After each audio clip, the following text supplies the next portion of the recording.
Hey guys, good morning. It's real early. It's quarter after 12 in the morning. Uh, September 8th now, and this is my new farm dog, Ferguson, I got the other day, but we was asleep here and the phone went off. We was getting an alarm where we had some storms earlier today, and just to the north of us, up around the Indian Lake area, I heard 2 to 3 inches of rain earlier, 3 or 4 o'clock. And then I looked at the radar before we went to bed, and it was raining real hard up there, and there's all kinds of storm warnings for them. And at that point, our driveway was just getting wet enough for the dust to be down. But now, I just got a weather alert on my phone saying don't travel anywhere because flash flooding, and it woke me up. I think I fell asleep about 11, but I'll show you what we got going on out here now. Shut the light off. The lightning is just insane right now, and from what I can see from inside the house here, the home farm, there's water just running everywhere. Let me bring up the radar on my phone here.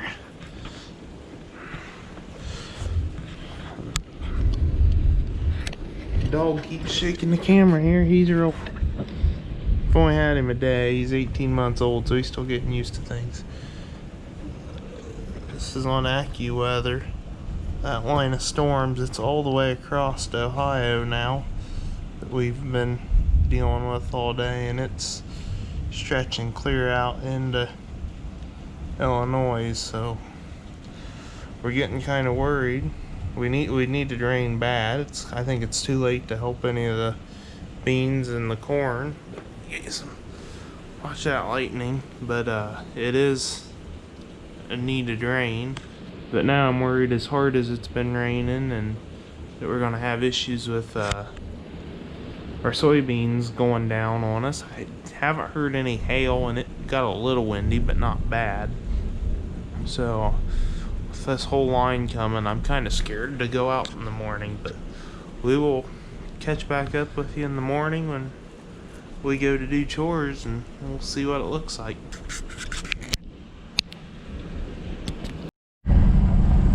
Well guys, it's the next morning, and we lucked out on the rain. We only got, which I'm happy with what we got, but we got just shy of 2 inches, or maybe it was 2 inches when it was coming sideways. But I just talked to, they farm next to us, but they live a few miles north of here. They got 7 inches last night, and they was ready to chop corn this week. So I think the dairy I helped was actually gonna do the chopping. I thought we was gonna do that today, but not anymore. So what we're gonna do is we gotta take Bertha, our bucket truck, down to my uncle's, which down there we have our containment that's got our 20,000 gallon fertilizer tank in it. He's got a fertilizer tank in it, and then that's cute. The window got left down on it. But so we gotta take this down there. Our fertilizer tank is rusted out on the bottom. They had an issue with them. Our serial number on our tank goes along with a line of problems they've been having with them, so it's rusted out at the bottom. We've got a crane supposed to be coming today, so we're gonna lift this out of there, and I'll need this to get up top to hook the cables onto it. And I haven't heard from the crane yet, but while we wait, I am going to replace a security light on my uncle's shop. So we'll go ahead and see if I got a towel or something to sit on, because DJ left the window down on this when he moved it out.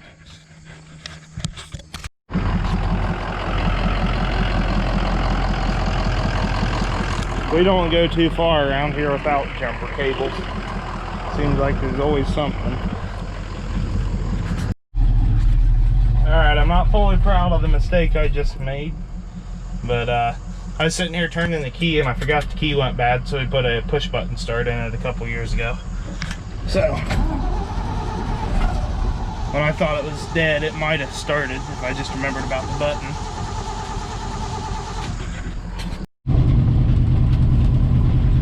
This is kind of one of them old farm trucks that see a lot of time on the road, and when it does, you wonder if you're going to make it or if you're going to make it safely. Like right now, I don't have brakes for some reason. They're there, they're just not there very much. They were pretty soft, so. But we made it all right. This thing's no speed demon, so it never gets going too awful fast.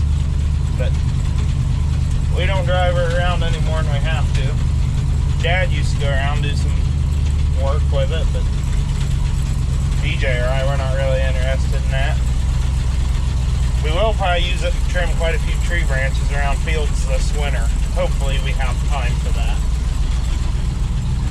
But there's our fertilizer tanks we gotta move, but we're going out to the shop first. So the one that went bad's that tall one right there on the end.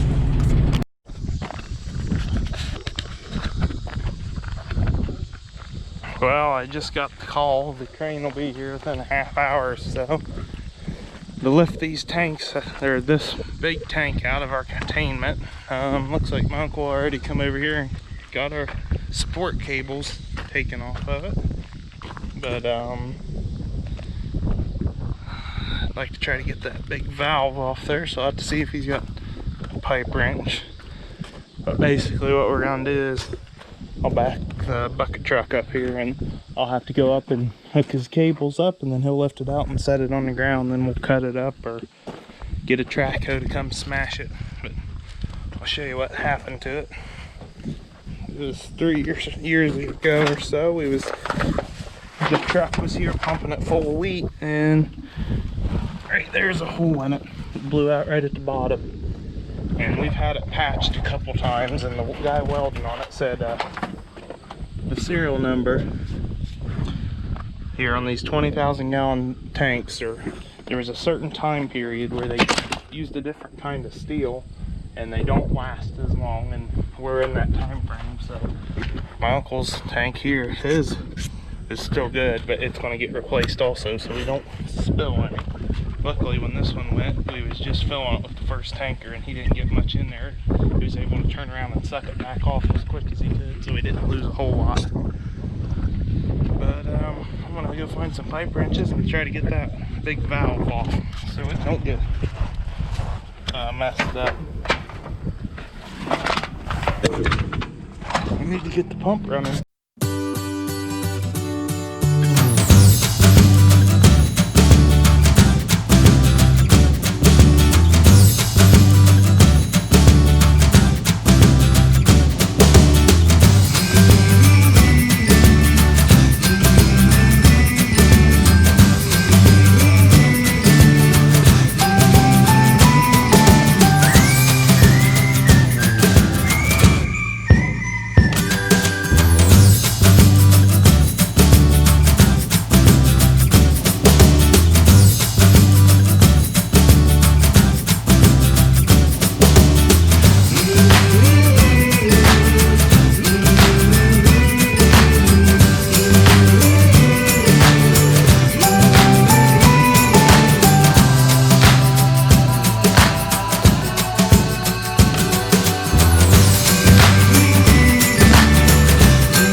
next day. I set that tank out yesterday, and the crane operator said that they do not like to lay them tanks over with the crane because it's actually hard to do. I guess they don't want to go over. So I've got the skid loader on the trailer. I had it on anyway, so we're gonna run down here with the skid loader and we're gonna try to flop that thing over. He said most people can do it with a bigger skid loader, so I think ours will do it. If not, the backhoe's right down the road, but we can always hook the tractor up to the top of it and help pull it over before we get the backhoe. We still got the bucket truck sitting there, so we're gonna run back and get that done.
Alright, so we got that tank flopped, and it was all my skid loader wanted to do it, but I'll show you what we've got here. We're just giving this to anybody that wants to come get it and make a culvert out of it. They're welcome to it. I got to pull this valve off because that's worth some money, but here's where our problem was, that rust hole. And even if we would have fixed that, this hadn't been used in a couple years. It's been just sitting, and we've been buying 28 as we need it, which we don't always get to take advantage of low prices. But if we would have patched that and tried to use this one, I found here in the center we got a hole, and then there, and then there. Those were smaller, but I can pretty much take my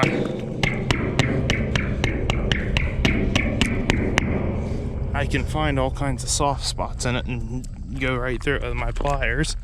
And then we've got these two here that are starting, I don't know. Yep, there I just went through. So it's pretty well shot. I kind of toyed with the idea of wondering if it'd be possible to turn it upside down and put a valve on the bottom. That's just kicking the can further down the road, so I might as well get it done now. So. Well, as we're gonna head back to the farm now, we'll have a couple more videos on getting the new tank in and getting the containment ready. I don't know when that's gonna be yet because we don't even have the new one bought, but I've already got some 28 spoken for fall delivery for next year, or at least I've got it locked in at a price anyway, so we've got to get a new tank. But that'll be the end of this video, so if you like what you see, don't forget to subscribe to the channel, and if you leave a thumbs up, that helps YouTube push our videos out there farther, and that's what it's going to take to get us to being the biggest farming YouTube channel out there. So thanks for watching.